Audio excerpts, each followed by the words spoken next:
Hello and welcome to Appian World Acquisition Modernization Application Demonstration. My name is Ben Allen. I'm a director at Appian, and I'm responsible for our acquisition solutions at Appian.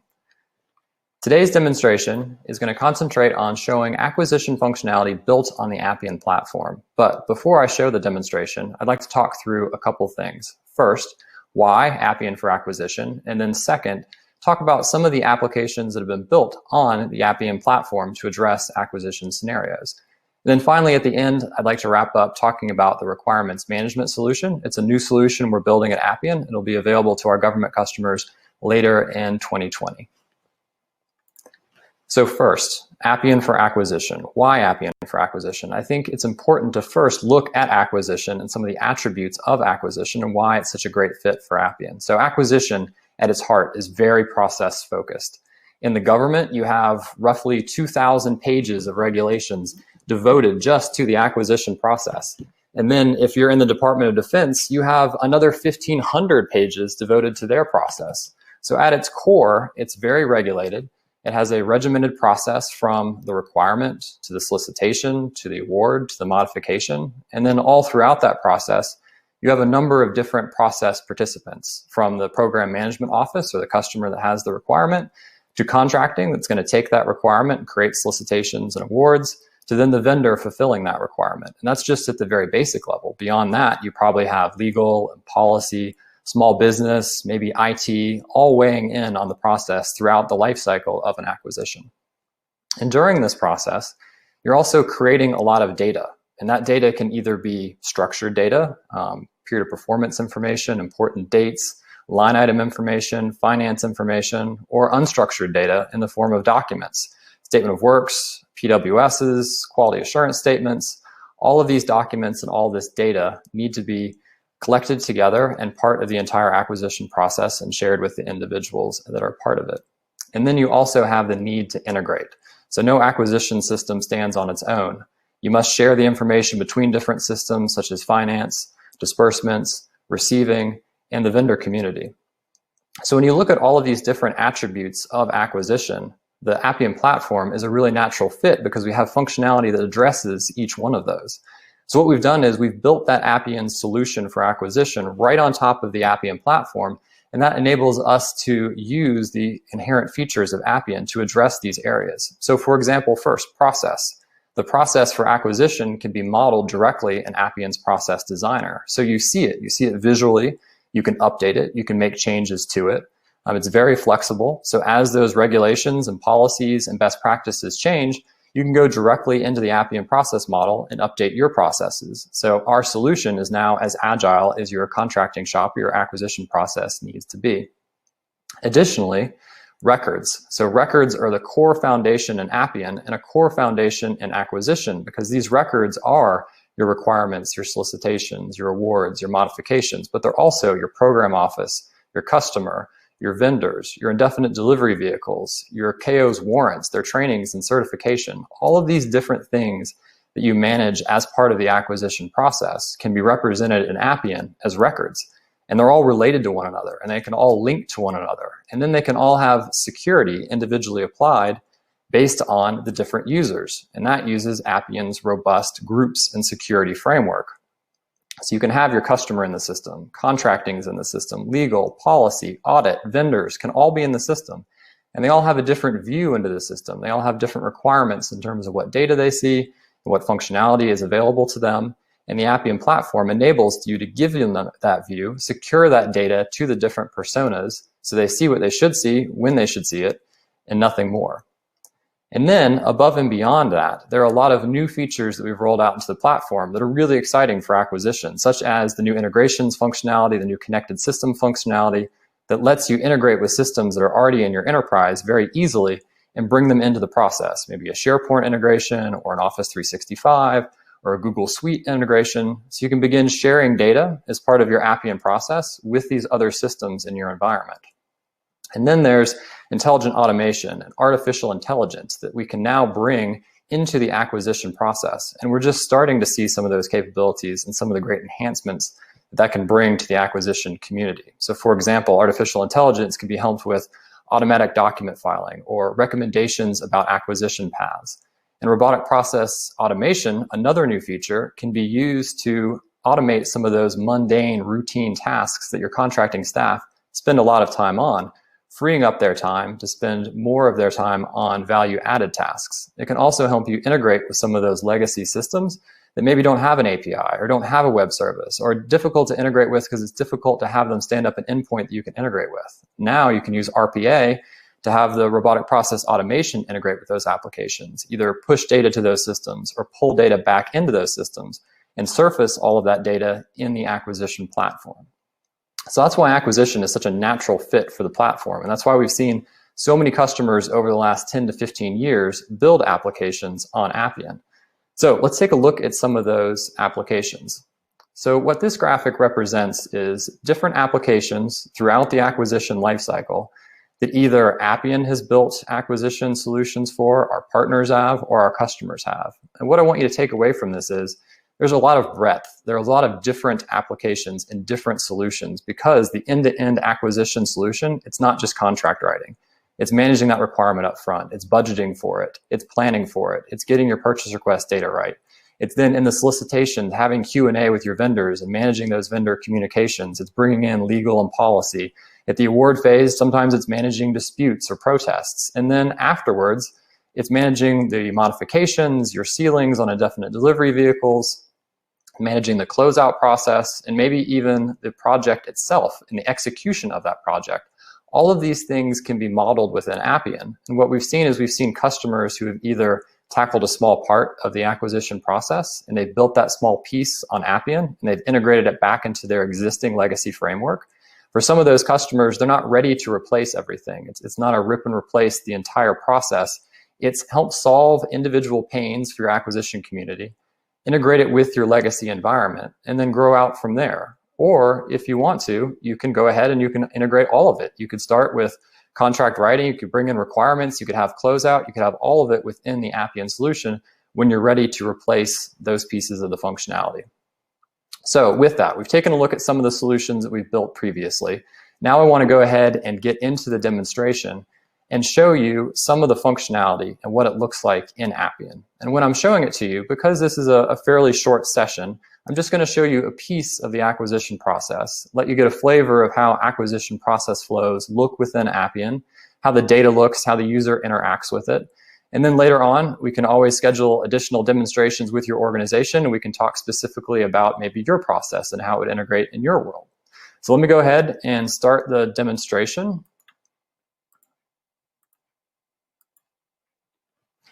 So what I'll be doing here is I'll be walking you through an application. I'm signed in as a contract specialist, and in this case, also a contracting officer. So when I log into the Appian system, I'm taken to a procurement personnel homepage. And from this homepage, I'm presented with data about my job, either things that I'm working on currently, or objects that have been assigned to me that I can go monitor and check on and take action upon. So what you'll see on the left side of the screen over here is we have tasks that have been assigned to you. Now, those tasks have been assigned based on you having a specific step in the process that you need to accomplish. So in some cases, that might be review a small business review, or it could be review a new opportunity that's been input by the customer. But those tasks will be assigned to you over here on the left, and as you complete them, they will continue to go away and refresh as new processes start. Now on the right side, what we see is the individual objects in the system that are assigned to you. And those are your requirements, your solicitations, your contracts, your amendments, your modifications, all those typical acquisition objects that you're used to working with. So you'll see these over here on the right. The ones that appear here on your homepage are ones that are assigned to you either by virtue of being the contract specialist or the contracting officer. And then if you wanted to see more of the acquisition objects maybe that are assigned to your group, you could navigate to those across the top. We have solicitations and awards listed up here across the top. And then anything that you have privileges within the system to see, you would see when you drill into those menus. So first, let's take a look at the requirement. So to drill in the requirement, we'll click on the requirement number. And this will take us to the home page or the summary page for this particular requirement. And the summary page looks like what you think a summary page would look like. It has first the title of your requirement. It has status information about the requirement. It has who this requirement is assigned to. It has important dates and information. So we have our period of performance dates. We have our expected award date. we have when the requirement was received. And then as we scroll down, you'll see additional information, some high-level funding information, and then whether this particular requirement needs to be awarded by September 30th. Now what you need to keep in mind is all this is configurable. So if you wanted to see different information on your summary page, it would be configured specific to your organization. So I want to walk through some of the tabs across the top here. So we have the summary information as the first view, and then additional information that the record has brought in is available on these other tabs. The first being the task report. So what the task report does is the task report shows you any tasks associated with this particular object. So unlike your home page, where your home page just showed you things that were assigned to you, from this task report, you see any task assigned to anyone specific to this requirement. Could be you, could be legal, could be policy, could be the customer. In this case, this particular item is assigned to my customer. I have correspondence with them and they haven't responded to it yet for this particular action. Let's keep going left to right. So the next one is additional information. So additional information is really, like it sounds, information that's maybe not important enough to be included on the summary, but still vitally important to the requirement, so we need a place to display it to the user. And again, all configurable, so if you wanted to see different fields here or different information, totally possible. You could even distribute this information across different tabs if you wanted to. So the next area is funding information. With the funding information, we saw some of the highlights of that on the summary page, but on this particular tab, we see additional information about this specific funding document. And if we want to drill in and see even more information, you simply put a check mark next to it, and then we can see additional information about this particular funding document. So we have 2 lines of accounting, one for $1 million, one for $1.2 million. Nothing has been used against these lines of accounting yet, so when we go forward with this requirement, we'll have the full $2.2 million we can use on a new action. This will update as information about finances are updated, so if another user was using this requirement for an award and they obligated funding, it would immediately update this. This screen can be pulled directly from your finance system, so it doesn't need to be sourced from Appian. This could be pulled real-time from the finance system, which is always a preference since the finance system is the system of record for this sort of information. Contract file is another area that we've helped automate for our acquisition customers. So contract file, obviously vitally important to the acquisition process. You need to be able to file all of those unstructured documents in the contract file for audit purposes. So when you reassign to someone else, they're able to look at it. If audit ever needs to come in, they can find all the documents that they need to find within the contract file. Now, historically, managing things in the contract file has been fairly manual. But with the Appian solution, documents that are collected as part of the process are automatically filed in your contract file. The user doesn't have to do it at all. So you'll see here, if we drill into acquisition planning, we can see that we have a requirements checklist document that's already been uploaded into the system. It's been filed here because my customer provided it earlier in the process. And then I, as contracting, I didn't have to fill it out at all. I didn't have to file it at all. If you want to add files manually, though, you can. So you could go in, you could manage your contract file. You could click into, say, acquisition planning. You could go into market research, and then you could click upload and simply drag and drop a document, market research document, into the application. Click on save, and then that document is filed within the application. Another way that you can do it is you can do it in bulk, because doing it individually could be manually intensive, and if you've got a lot of documents, it's going to take you a lot of time, and that's not really a value-added time for the contracting specialist or contracting officer to be spending. So what we've also enabled is the ability to bulk upload. So if we click upload again, and then go back over here, we can upload all of these documents, except maybe the market research, which we already uploaded, drag and drop it into the interface.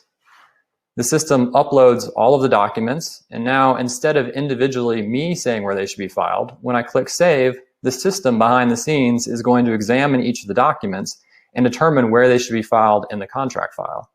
And when it comes back, it will give you the confidence. So you have a check mark next to any of the documents that the system feels should be filed in a particular folder. So in this case, statement of work goes in folder 41, your QWASP goes in 42. It wasn't able to figure out the NDA, so it notes that with an exclamation point, but then I can fill in that information for them. So when I click here, I can scroll down, I can find where the non-disclosure folder is, click on it, goes to a green check mark, and now when I scroll down to the bottom of the page and click submit, it's going to automatically file all those documents. saving my contract specialist a lot of time. And so now they don't have to file those documents individually. If I want to view all the documents, I can change the filter over here, and we can now see all those documents have been filed in the system. Another view of the documents is the enclosure documents. The enclosure documents just provides the documents that your customer has provided over. So instead of going to the contract file and trying to sift through which ones the customer has provided based on who uploaded them when, we give you a different view here that highlights those documents that have been provided so you can better collaborate on those documents. And then part of that collaboration has also been built into the system. So if we go to correspondence, you can directly correspond with your customer regarding these documents in the system. So it's not stuck in email. So you're not losing the interactions with the customer. You're not losing the documents because they're stored in someone's email and maybe they went on vacation or they've been reassigned. All of that interaction and all of those documents can be stored directly in Appian and surfaced here in correspondence. And then finally, all this process needs to be audited. So if we go to the history tab, you'll see all the history for this particular requirement. And we split up the history across general history, funding history, and small business review, but you could split it up however you would like. So from left to right, that's the structured and unstructured data that we capture within the system. This last option over here is the related actions. These are all the things that you can do for this particular requirement in this object in the system. And what available actions you see really depend on who you are in the system, what permissions you have, as well as where the acquisition is in its process. So some of these will come and go depending on where you are in the process and what you can do. For example, if you were working on an award and it was still draft, you'd be able to edit it. But then after it was released, that edit action would go away and would be replaced by a create modification action. So the system is smart enough to know where you are in the process and then what actions should be available to you based on where you are and who you are in the system. So that's requirement. Let's take just a quick look at solicitation as well. So I'll go back to my home screen. I have another solicitation available here. If I click on solicitation, you can see it's in draft solicitation. It loads the summary page that looks very similar to the requirements page. We do that because we want to reduce the training requirement, not make you relearn an interface. And then let's drill into the specifics of this solicitation. So if I go to manage solicitation details, you'll see that I can edit the package information, and that's the description of it, when is it due, sort of your standard form type section A information, or I can enter more detailed at the CLIN/SLIN level. And this is where a lot of the complexity of the requirements process is in your CLIN/SLIN detail. So I click on CLINs and SLINs, we'll bring that up. We'll see that I have a number of SLINs that have already been created, and then let's drill into those SLINs to see some of the data that we're collecting in Appian. So the basic information is displayed here on the table, and then I can drill into basic information about the CLIN. So I see information here about CLIN 1, its description, it's a product, pricing information, and then if I need to change any of it, I can do that. I could change the quantity or I could change the price. You can even do math in some of these fields. So if I needed to change the price, let's say I wanted to add $10 to it, I can just do +10, and when I mouse out of it, the system will automatically update it and automatically update the estimated price for this particular item. We also have all the different pricing arrangements that the government uses. And many of these are more complex than simply just your unit price and your quantity to come up with a firm fixed price. You might have a cost plus fixed fee, which is entirely different fields and entirely different validation. But you'll notice the form updates automatically to show you those changes and step the user through the different fields they would need to fill out and the new validation rules they would need to satisfy for that particular pricing arrangement. So let's change it back to firm fixed price. Now, if I continue going on across the top, we also store details about a CLIN or a SLIN. And this enables you to store information that you would use for reporting. So it could be a product service code, it could be a NAICS code, could be any number of different codes that your organization uses to report on what you're buying to help make better buying decisions in the future. And what we've done here, and you probably didn't even notice it, was between clicking on details and now we've actually done an integration with an AI algorithm that takes the description of our CLIN, host-based security services, and it looks up what PSC code it thinks matches. So now you don't have to have your contracting officer or contract specialist go through those long lists of PSC codes and NAICS codes and try to determine what their item is. We can help narrow that down and even give them a confidence interval of the match. So in this case, host-based security services match to information technology or information technology software, and then you can drill in specifically to a NAICS, select the NAICS, and then it will auto-populate this information over here on the left. So this should give you better data, and that better data is going to give you better reports, and that better reporting is going to let you make better buying decisions. And you save the contract specialist or contracting officer a lot of time because they don't have to go through all of the lists and determine by themselves which one makes the most sense for their particular acquisition. As we continue across the top, if you had labor rates, if this was a services CLIN, you could enter those here. Miscellaneous text, you could enter that at any of your different sections within your award. Inspection and acceptance information, so you can enter in details about where something would be inspected or accept, who's going to do those actions. Same with delivery. And then finally, SLINs. If you wanted to create subline items for this particular solicitation, you could do that as well in the SLINs area. So we'll go ahead and save this particular CLIN. This will take us back to our CLINs and SLINs, and then we can look at the different sections that we have left. We have our UCF, or our Uniform Contract sections. This is where you can put the data about your acquisition, the solicitation, about its evaluation criteria, and then finally also clauses that are going to be part of our solicitation document when we generate it. We have integrations to clause logic services like the one that the DoD has, where we pull in all the clauses and provisions for a solicitation, and then we integrate them into the document that Appian generates. You could also store them locally. You could have clause templates within Appian. You could even create your own clause questionnaire within Appian and then apply logic within Appian for which clauses or provisions should be included in a solicitation or a contract. So that takes you briefly through a lot of the structured data that we store at the solicitation. And really at the contract level, it's very similar when you're editing those. But now we want to see the actual documents that it creates. So as you're creating all this unstructured data in the application, we still know we have to create a solicitation or award document. And that's over here on the left. You can see this solicitation files. When I click on that, it's going to download the solicitation. Once it's downloaded, I can open up that zip file. It will expand it, create a folder for me, and then I can view my solicitation, both any attachments and the solicitation document itself. So in this case, I had a statement of work attachment, and then I have a solicitation PDF. So when I open that up, you can see the PDF that we've generated, the standard form here. As we scroll down, you'll see your CLINs and SLINs. This is a solicitation, so we're not going to include the pricing information or the amounts. That would make it a little bit too easier on the vendor. And then as we continue scrolling, you'll see our section C. We have our inspection and acceptance information, delivery information. If we get down to I, you can see the clauses. And then finally, all the way down to M, where we have our evaluation criteria. So all this was created by Appian based on the information that you've entered in the system with all the validation of that data and then generated in one final solicitation document that you can share out. So that's a brief overview of solicitation. One other item I wanted to show you very quickly is back on the home page. And it's an example of how we're doing more and more with integrations of artificial intelligence and helping make recommendations for users and help create a better buying experience for either the customer or contracting. So from my homepage, I have this item called Item Lookup, and it's meant to help you research items. So when I click on Item Lookup, I can either enter in some text for something I'm looking for, but if I want to get a little bit fancier, I could also just provide an image for what I'm looking for. So again, if I go back to my hard drive and I find an image that I want to upload, I can drag and drop it into the system, click on Search, and then behind the scenes, the system is going to take that image and then do Google image recognition on it and give you back results for what it thinks the image is. So in this case, it came back with mobile phone. It's got a pretty 99% accuracy on this particular one. So if we agree it's mobile phone, I can click mobile phone.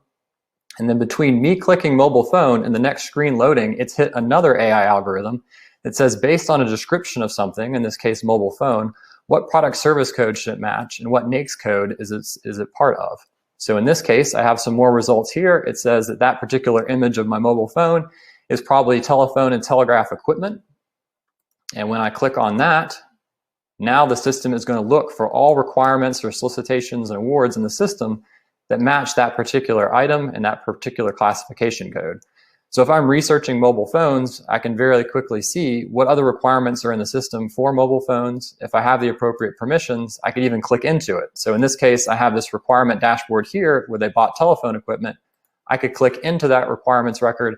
I could view it, I could see the contract files, again, all depending on which permissions I have in the system, but I would immediately know who to contact if I wanted more information about that particular requirement. So that's the really quick demonstration of the acquisition functionality.